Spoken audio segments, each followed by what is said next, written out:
परम श्रद्धेय परम आदरणीय प्रधानमंत्री जी, मौजूद यहाँ पे भारतीय जनता पार्टी के राष्ट्रीय अध्यक्ष, मौजूद यहाँ पर आदरणीय रक्षा मंत्री जी, आदरणीय गृह मंत्री जी, मौजूद यहाँ पे एनडीए घटक दलों के तमाम रिस्पेक्टेड नेतागण, मौजूद यहाँ पे तमाम मंत्रीगण, मौजूद यहाँ पे तमाम विभिन्न राज्यों के मुख्यमंत्री, उप मुख्यमंत्री। आज जब हम लोग एनडीए की इस बैठक में उपस्थित हुए हैं, 12 सालों की कई यादें हैं जो कौंधती हैं। इसकी शुरुआत मेरे पिता आदरणीय रामविलास पासवान जी के साथ हम लोगों ने 2012 में पुनः की थी,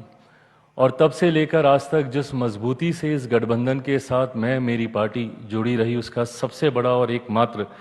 कारण मेरे प्रधानमंत्री आदरणीय नरेंद्र मोदी जी रहे, जिन्होंने मुझे, मेरी पार्टी को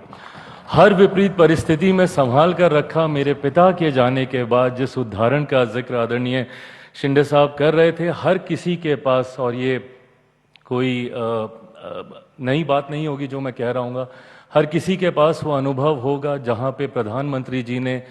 आपको, आपके परिवार को व्यक्तिगत तौर पर प्रभावित करने का काम किया। यही सर आपकी क्षमता है और यही आपकी ताकत है, जिसकी वजह से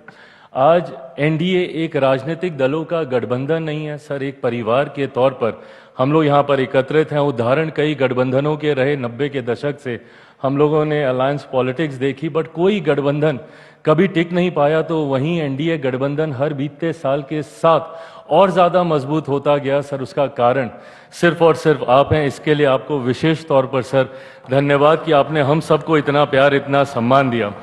मेरे लिए बहुत गर्व की बात है सर कि मैं एक ऐसी कैबिनेट का हिस्सा हूं, आपके साथ मुझे काम करने का मौका मिला, जिनका नाम इतिहास में ही नहीं बल्कि इतिहास जिनके नाम से जाना जाएगा। जैसा आदरणीय चंद्रबाबू नायडू साहब ने कहा कि ये सदी आपकी सदी है सर। पिछले 25 साल से निरंतरता में हेड ऑफ द गवर्नमेंट के तौर पर आपका कार्यकाल, आज हम लोग जिस दिन यहाँ पर एकत्रित हुए हैं, आज देश के सबसे ज़्यादा लॉन्गेस्ट सर्विंग प्राइम मिनिस्टर के तौर पर सर, ये ख्याति सिर्फ आपकी ख्याति नहीं सर, करोड़ों उन लोगों की ये ख्याति है जिन्होंने आपके ऊपर निरंतरता में विश्वास किया। और यही कारण है सर कि आज जब आपके निर्णय देश की बड़ी आबादी को प्रभावित करते हैं तो लोगों का विश्वास आप पे बढ़ता है। आपने पिछले 12 सालों में हमारी सीमाओं को आपने सुरक्षित रखा सर, भले वो एयर स्ट्राइक के माध्यम से हो, भले वो ऑपरेशन सिंदूर के माध्यम से हो, तो वहीं अंतरिक्ष के माध्यम से भी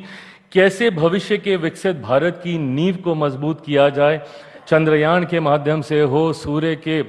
उस चांद के उस दौर पर पहुंचने वाला पहला यान भारत के द्वारा बनाया गया। ये तमाम उपलब्धियां सर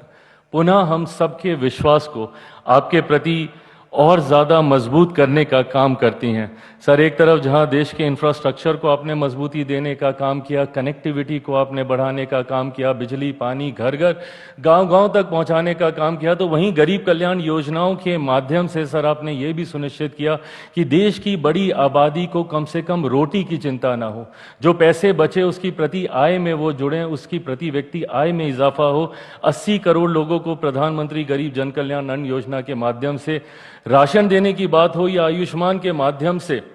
5-5 लाख रुपए का मुफ्त इलाज कराना, यही परिणाम है सर कि आज देश की एक बड़ी आबादी 25 करोड़ लोग मुख्य धारा के साथ जुड़े, गरीबी रेखा से बाहर निकले। आधी आबादी को सिर्फ सम्मान देने की आपने बात ही नहीं की सर, महिलाओं की छोटी छोटी चीज़ों को आपने ध्यान में रखा, उनके सम्मान की चिंता करके जहां शौचालय बनाए तो वहीं उनके स्वास्थ्य की चिंता कर कर आपने उज्ज्वला के माध्यम से उनको आगे बढ़ाने का काम किया। विमेन लेड डेवलपमेंट की आपने बात ही नहीं की, उनको केंद्र में लाने के लिए, सत्ता का हिस्सा बनाने के लिए नारी शक्ति अधिनियम आप लेकर आए सर।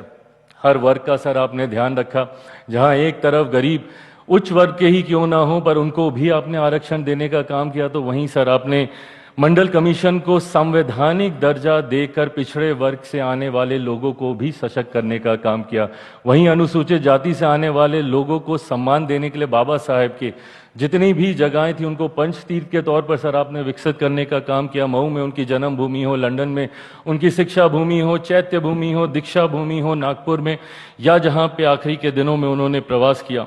ये तमाम चीज़ें दर्शाती हैं सर कि आपने हर वर्ग को अपने साथ जोड़कर आगे चलने का काम किया। देश की राजनीति में जितने विवादित मुद्दे रहे जैसा जिसमें मेरे जैसे लोगों ने दशकों से राजनीति होते हुए देखी, भले वो राम मंदिर का मुद्दा हो या धारा 370 का मुद्दा हो, उस पर भी सर आपने पूर्ण विराम लगाने का काम किया। आपने देश की हर भाषा को अपनाया, हर मन से हर भाषा में अपना संबोधन दिया, हर वेशभूषा को आपने सम्मान दिया सर, भले वो साफा हो, पगड़ी हो, मैं जहाँ से आता हूँ हमारा पाग हो या गले में गमछा हो, आपने हर उस चीज़ को सम्मान देने का काम किया सर। खाद्य प्रसंस्करण मंत्री होने के नाते हर व्यंजन को जब आपने राष्ट्रीय अंतर्राष्ट्रीय स्तर पर पहुंचाने का काम किया तो उसने मेरे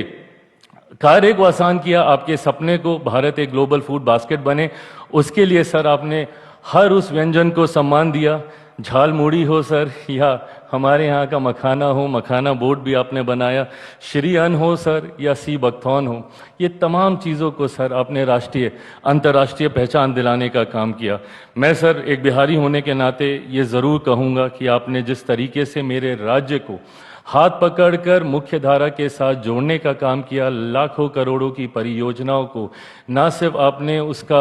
शिलान्यास किया बल्कि आपने उसका उद्घाटन भी करने का काम किया। आज मेरा बिहार धीरे धीरे मुख्य धारा के साथ जोड़ रहा है, उसका कारण आप हैं सर। एक बार फिर से मैं अपनी तरफ से, अपनी पार्टी लोक जनशक्ति पार्टी रामविलास की तरफ से आपके द्वारा किए गए देश समर्पित हर एक कार्य को नमन करता हूं और इस बात को शायद मैं पूरे confidently on behalf of every NDA ally party मैं सबकी तरफ से कह सकता हूं कि सर एक बार फिर से 2029 में हम सब मजबूती से आपके नेतृत्व में सर चुनाव लड़ने के लिए तैयार हैं। आप आगे बढ़ें सर, आप स्वस्थ रहें, दीर्घायु रहें, ये हम सब की शुभेच्छा है और आपका आशीर्वाद मार्गदर्शन हम सबको ऐसे ही मिलता रहे, ये हम सबकी इच्छा है। थैंक यू सर, नमस्कार।